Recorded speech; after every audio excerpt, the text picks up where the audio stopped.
Welcome to कॉइनएक्स, जहां आपको मिलती है क्रिप्टो रिलेटेड सभी जरूरी अपडेट्स। और ये रही क्रिप्टो से जुड़ी इस वीक की टॉप हेडलाइंस। क्रिप्टो मार्केट में हुआ ब्लड बाथ, परफेक्ट स्टॉर्म की वजह से गिर गए क्रिप्टो मार्केट के प्राइसेस। इन्वेस्टर्स के लिए ये हफ्ता अनफॉरगेटेबल था क्योंकि क्रिप्टो मार्केट्स ने मेजर रीसेट इवेंट फेस किया और सीवियर सेलिंग प्रेशर में आकर पिछले हफ्ते में मार्केट कैप का आधा ट्रिलियन वाइप आउट हो गया, जो $1.95 ट्रिलियन से नीचे क्लोज हुआ। बीटीसी प्राइसेस में हुई तेज गिरावट, $70,000 से $52,000 पर आया। पिछले हफ्ते की शुरुआत में बिटकॉइन कॉन्फ्रेंस के यूफोरिया के बाद बीटीसी $70,000 के आसपास ट्रेड कर रहा था, लेकिन कुछ ही दिनों में परफेक्ट स्टॉर्म की वजह से 25% गिरावट देखने को मिली और बीटीसी अब $56,000 के लेवल्स के आसपास ट्रेड कर रहा है और मार्केट कैप $1 ट्रिलियन से थोड़ा ज्यादा है। हालांकि ये एसेट अपनी मार्केट कैप डोमिनेंस को अप्रैल 2021 54% के लेवल्स पर वापस ले गया है क्योंकि इन्वेस्टर्स रिस्क ऑफ मोड में चले गए हैं। इथेरियम प्राइसेस में और भी ज्यादा गिरावट, गिर गई 30% या लगभग 1/3 वैल्यू। इथेरियम प्राइसेस का तो और भी ज्यादा बुरा हाल हुआ है। ये एसेट अपनी 30% यानी कि लगभग 1/3 वैल्यू खो चुका है और अब $2,500 के ऊपर ट्रेड कर रहा है। सारे टोकन्स ने 1/4 से 1/3 वैल्यू खोई। इन्वेस्टर्स के लिए नियर फ्यूचर अनसर्टेन। पूरी क्रिप्टो मार्केट में डर का माहौल है क्योंकि अधिकतर टोकन्स ने अपनी वैल्यू का 1/4 से 1/3 पार्ट खो दिया है और इन्वेस्टर्स अब नियर फ्यूचर में और भी अनसर्टेन है।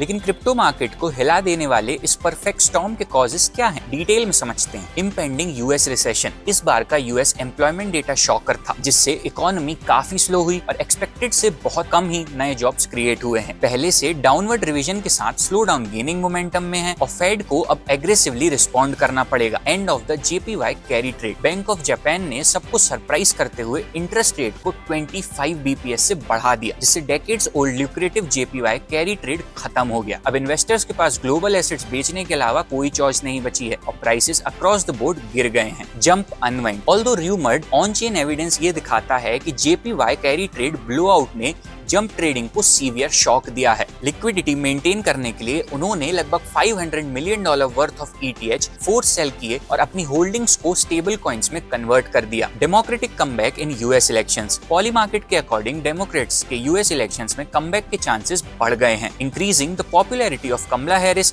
Versus Donald Trump. Markets Trump के विक्ट्री और प्रो क्रिप्टो स्टांस पर पहले से ही परेशान थे, लेकिन अब और भी ज्यादा अनसर्टेनिटी है। Near term uncertainty. Global equity severe selling pressure में है। Risk of investor already wealth erosion से सफर कर रहे हैं और अब क्रिप्टो जैसी रिस्कियर बेट्स लेने के लिए अनलाइकली हैं। मिडिल ईस्ट से आने वाला सबसे बड़ा थ्रेट। ईरान इजराइल कॉन्फ्लिक्ट के एस्केलेशन से अनसर्टेनिटी बढ़ गई है। अगर ईरान रिटेलिएट करता है तो पूरी मिडिल ईस्ट इन्वॉल्व हो सकती है और ग्लोबल ऑयल ट्रेड इफेक्ट हो सकता है। लेकिन इस सब के बीच एक सिल्वर लाइनिंग भी है। It shows positive developments. Morgan Stanley ने अपने प्राइवेट वेल्थ क्लाइंट्स के लिए स्पॉट बीटीसी ईटीएफ्स में एक्सपोजर अलाउ कर दिया है। बिटकॉइन के internal metric of network strength, hash rate और mining difficulty levels all time high पर हैं, जो प्रीवियसली प्राइस गेन्स के इंडिकेटर्स रहे हैं। लेकिन शॉर्ट रन में इन्वेस्टर्स को कॉशियस रहना चाहिए और लेवरेज पोजीशन से बचना चाहिए और वोलेटिलिटी सब्सिडाइजिंग का वेट करना चाहिए। अब हम होप करते हैं कि ये मार्केट सिचुएशन जल्दी से ठीक हो और क्रिप्टो वापस से रैली करना चालू करे। मीनवाइल ऐसी ही इंफॉर्मेटिव वीडियोस के लिए आप कॉइनएक्स को सब्सक्राइब करना ना भूलें।